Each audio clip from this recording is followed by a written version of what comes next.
Bonjour et bienvenue aux petites jasettes pédagogiques.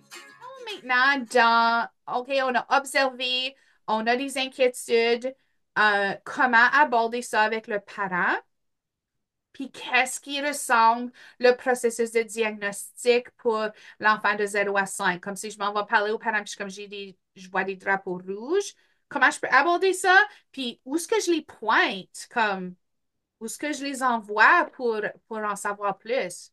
Oui, je pense que c'est une excellente question. C'est que les parents, à la base, ce qu'on doit les aider, les accompagner dans tout ça, c'est aussi, puis je le dis tout le temps dans tous les domaines que je travaille, c'est qu'il faut faire attention. C'est que si vous parlez tout le temps de mauvais comportements, les familles ne sont pas réceptives. Dès que je vois des comportements qui semblent être vraiment des comportements qui m'indiquent au niveau développemental, qu'il peut avoir une certaine difficulté, la meilleure chose, c'est d'aller vers un pédiatre.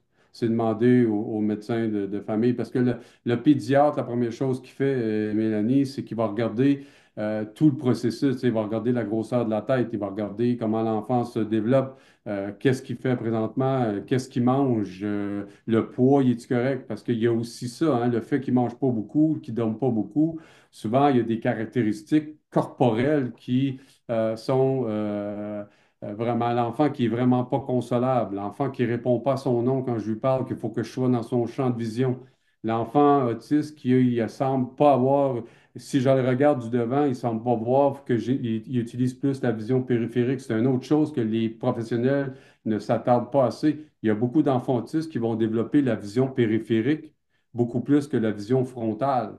Et donc, à partir de ce moment-là, comment tu abordes l'enfant et tout ça.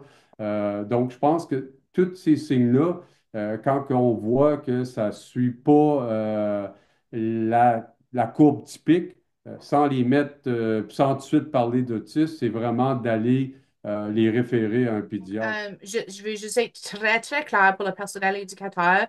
Notre rôle n'est jamais, jamais, jamais de poser un diagnostic.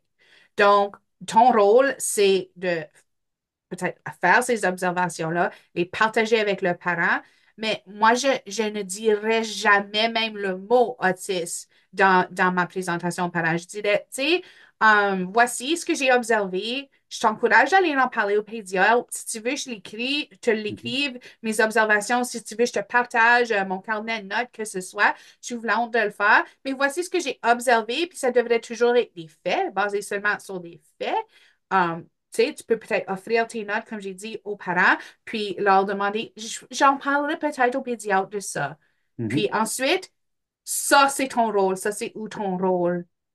Oui. Comme, c'est la fin de ton rôle dans cette partie-là. Comment sensibiliser notre communauté, notre société à l'autisme et la réalité?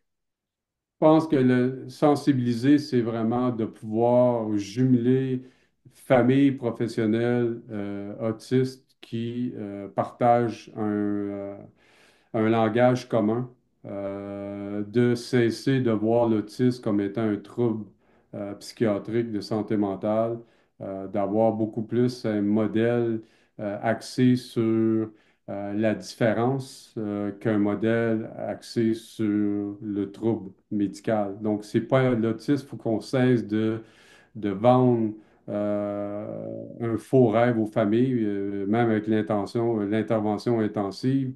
C'est le but, j'ai travaillé là, le but était d'essayer d'améliorer, mais tu viens au monde autiste, tu vas vivre avec ton autisme, puis il n'y a rien de mal à ça.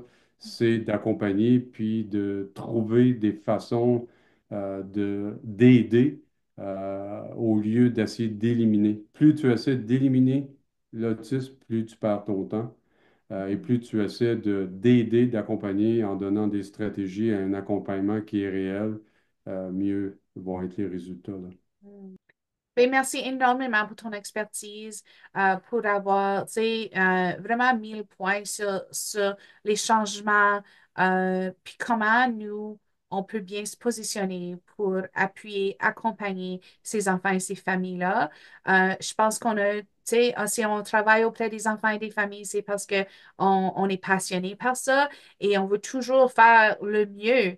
Mais quand on n'est pas informé sur les nouveautés, ça rend les choses un peu difficiles. C'est ça, de rester à l'affût de toutes ces choses-là pour qu'on puisse le mieux possible accompagner les enfants et les familles. Merci énormément de ton expertise. Merci d'avoir partagé tout ça avec nous. Puis, j'ai bien hâte de partager notre belle jasette avec le personnel éducateur en Ontario et aussi avec les parents qui ont peut-être plusieurs questions à ce sujet. Merci beaucoup. Merci beaucoup et surtout merci encore pour l'invitation.